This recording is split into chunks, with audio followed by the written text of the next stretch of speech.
Professor, o Francis está trazendo aí novos vídeos. É a manchete dele. Como é aí, Francis Teixeira? Isso, Amadeu, novos flagrantes e desdobramentos, vídeos flagrantes. Policial que jogou o mototaxista da ponte chora e diz que apenas tentou levantá-lo do chão.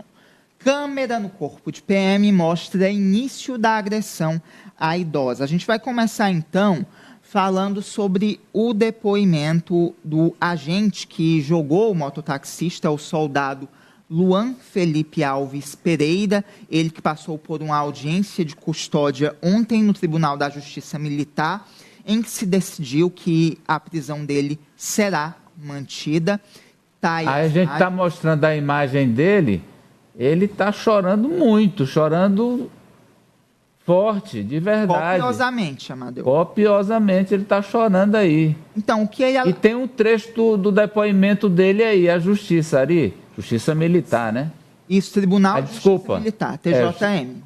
Justiça Militar. O que ele falou aí, Ari? Só quis levantar do chão.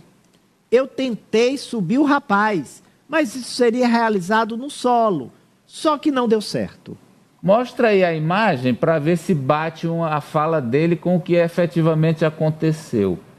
É isso que estamos vendo, Ari? Não, ele ergue o rapaz. Olha, está ali ele, ó. Ele vai erguê-lo pela camisa e projetá-lo em direção ao solo, vamos lá. embaixo da ponte. Vamos lá, tá lá a imagem, ó, ele chega. Ele pega, ele tá com ele tá, olha, com a camisa. Está aí. E agora ele ergue a perna dele e o projeta para baixo. Vem cá, mas como é que ele ia levantar o rapaz se o rapaz estava de pé? O rapaz estava de pé e ele ergue a perna e o projeta em direção ao solo lá embaixo da ponte. Olha só, ele arremessa mesmo. Quer dizer, o rapaz é muito franzino, muito magrinho, foi fácil, né? Quer dizer, imagina assim, né? A fala não está batendo com a imagem. Não, esse número aí, essa carroceria não está batendo com o chassi, não. Muito bem. E segue, Francis. Amadeu, além da questão da lesão corporal dolosa, que ele passou por essa audiência de custódia para analisar a manutenção da prisão preventiva, o juiz do TJM também sinalizou que há indícios do crime de peculato e também de prevaricação. Então, a situação do agente da PM pode se complicar ainda mais a depender das investigações. Peculato, a moto sumiu, né? Sim. A moto sumiu, a moto do rapaz. E o rapaz também está desaparecido, a família teme que ele está com medo. Porque alguns policiais estiveram lá depois procurando-o. E o Francis tem informações também do outro caso, daquela senhora de 63 anos que foi agredida em uma batida policial lá em São Paulo. Essas são novas imagens, Nájila. Vamos colocar com o áudio, tá? Porque, veja bem, aí a gente tem imagens... Estavam com áudio, tiraram, né? Bom, vamos lá. Porque tem áudio nas imagens que eu mandei. Essa é a abordagem com as câmeras de segurança dos policiais quando eles chegaram para abordar sobrinho da senhora, né? Isso, lá na casa pela questão da moto. Isso foi em Barueri, Amadeu.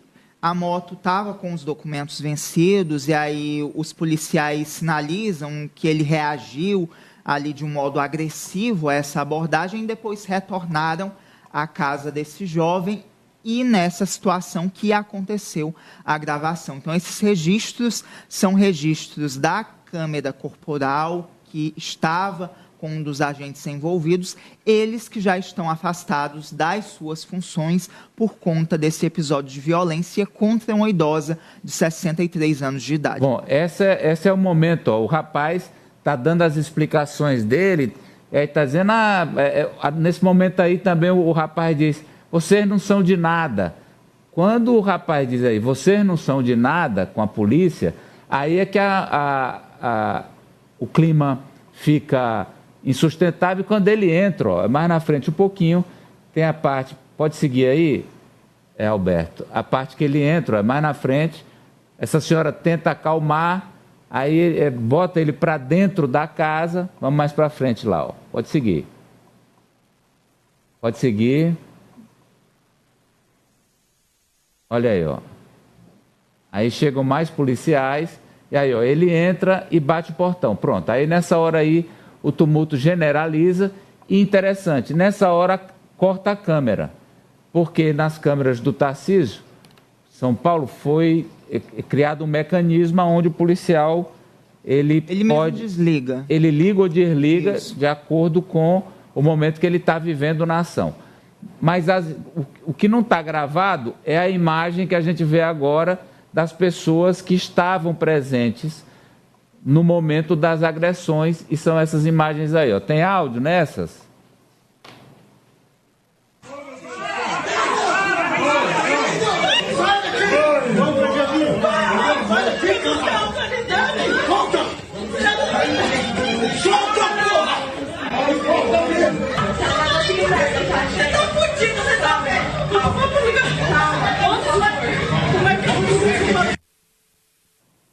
Bem, e aí o momento em que essa senhora se feriu, sangrou e tal. E apareceu outro caso, professor Vila, a coisa está bem pesada aí em São Paulo, de um policial militar que entrou em uma adega para bater no funcionário com o cabo de uma enxada. Militar de folga entrou em uma adega em Jacareí, no interior de São Paulo, agrediu um funcionário do estabelecimento e destruiu garrafas e outros objetos que estavam à venda em uma conduta que durou mais de 6 minutos. O PM foi identificado como Jorge Baltazar de Jesus, de 45 anos. Toda a ação foi registrada pelas câmeras de monitoramento. Diante de tantos casos assim, o governador Tarcísio de Freitas, ele resolveu rever a opinião dele sobre as câmeras corporais na polícia, Raniele. Ontem o governador se pronunciou pela primeira vez. Ele tinha falado aqui com a gente na Câmara dos Deputados, mas foi bem rápido, defendendo o Guilherme Derrite. Inclusive, o senador Ciro Nogueira, me confirmou que ele não vai demiti-lo, um grande aliado. E ontem ele falou publicamente sobre esse caso, dizendo que estava completamente errado sobre a sua opinião em relação às câmeras corporais, que inclusive eles estão no momento de transição. As câmeras, que atualmente elas filmam o tempo todo, sem que o policial acione um botão para ligar, elas podem sofrer, elas serão descontinuadas, e aí um outro tipo de câmera que o policial vai ter que ligar vai ser implantado. E ele, inclusive, reforçou a informação de que o Ministério da Justiça liberou ontem à noite cerca de 30 milhões de reais para a compra de mais câmeras e, ao total, depois que essas câmeras forem adquiridas, 14 mil policiais militares do estado de São Paulo vão estar usando esse tipo de equipamento. Vamos ver o trecho da fala em que ele diz que estava errado. Como eu falei, a gente não pode achar que eu estou querendo afrouxar o programa, porque lá atrás eu tinha uma visão errada, equivocada, porque eu admito, estava errado. Eu me enganei. E não tem problema nenhum de chegar aqui e dizer para vocês que eu me enganei, que eu estava errado, que eu tinha uma visão equivocada sobre a importância das câmeras. Que eu mudei absolutamente a posição e que eu vou fazer com que a implantação dessas câmeras agora seja um sucesso. Eu entendo que, ao fim e ao cabo, a responsabilidade dos problemas é minha. Eu sou governador do estado. Eu não posso atribuir responsabilidade para A, para B ou para C, para ninguém. A responsabilidade é minha. Então, se a diretriz do governo do estado não está chegando com clareza na ponta, ela precisa chegar. E cabe a mim fazer chegar.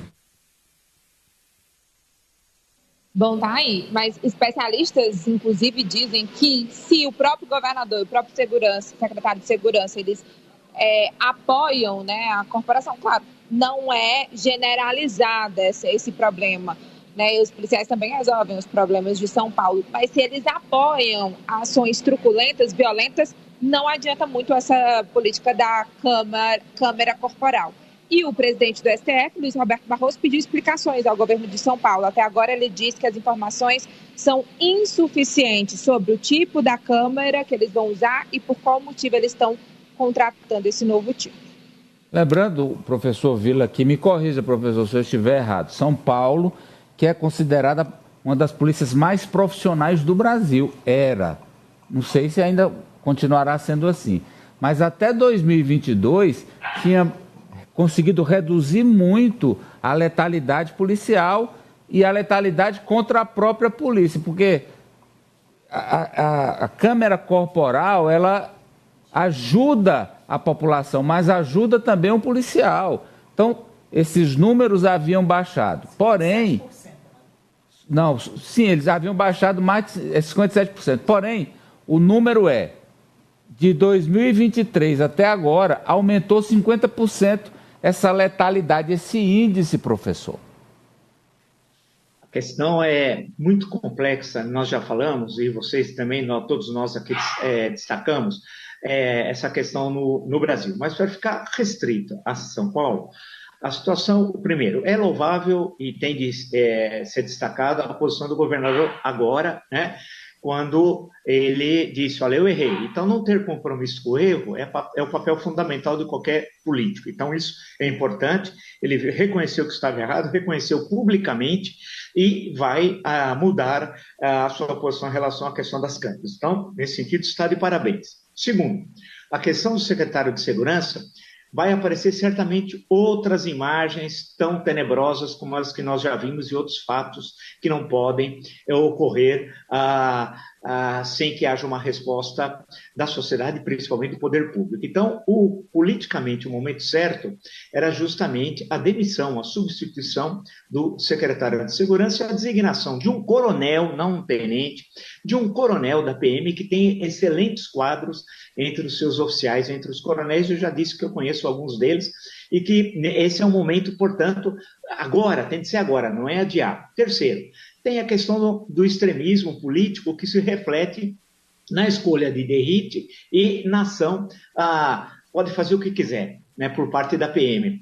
E alguns dizendo que o Derrite, aí o senador Ciro Nogueira deu uma declaração desastrosa, pavorosa, dizendo que o Derrite é o nosso candidato dele, hein? Meu não. A senadora em 2026, que está indo muito bem, tudo isso é porque ele é candidato ao Senado. Ou seja, esse é o famoso amigo da onça. Quem não sabe o que é amigo da onça, entra no Google. Desenhado pelo Péricles na revista do Cruzeiro. O Ciro Nogueira é o amigo da onça do Tarcísio. Por quê?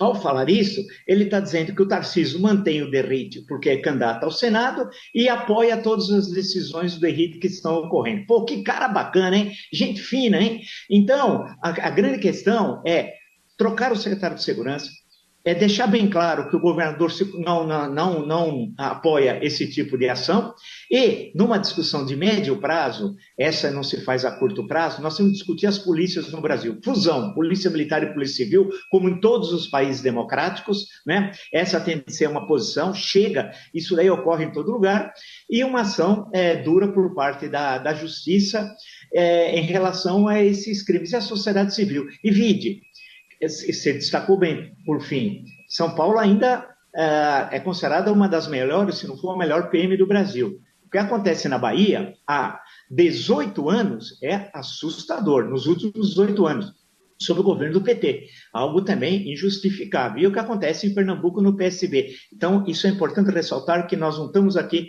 fazendo um comentário no sentido político, partidário, nada disso. É um problema nacional e tem de ser enfrentado sem oportunismo, sem secretário de Segurança querer ser candidato ao Senado, sem senador entrar no estado de São Paulo sem conhecê-lo. Se pegar esse senador, soltar na Avenida Paulista, ele não volta para o hotel onde ele está hospedado. Então, cada um na sua.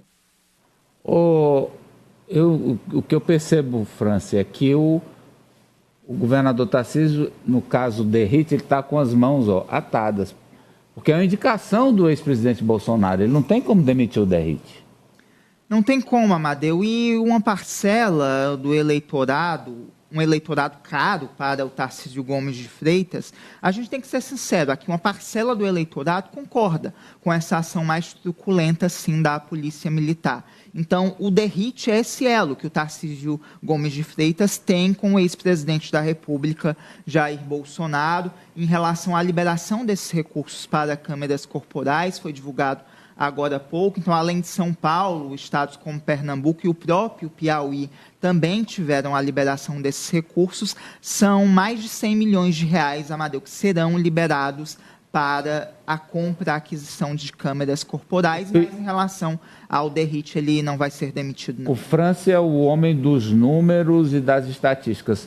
Polícia do Piauí é uma das menos letais do país, né? Das menos letais. Serão 800 câmeras corporais aqui para o Piauí. Amadeu, e o Estado continua ali entre os 3 com a menor letalidade. Ô, Ari, eu vou deixar a Poliana...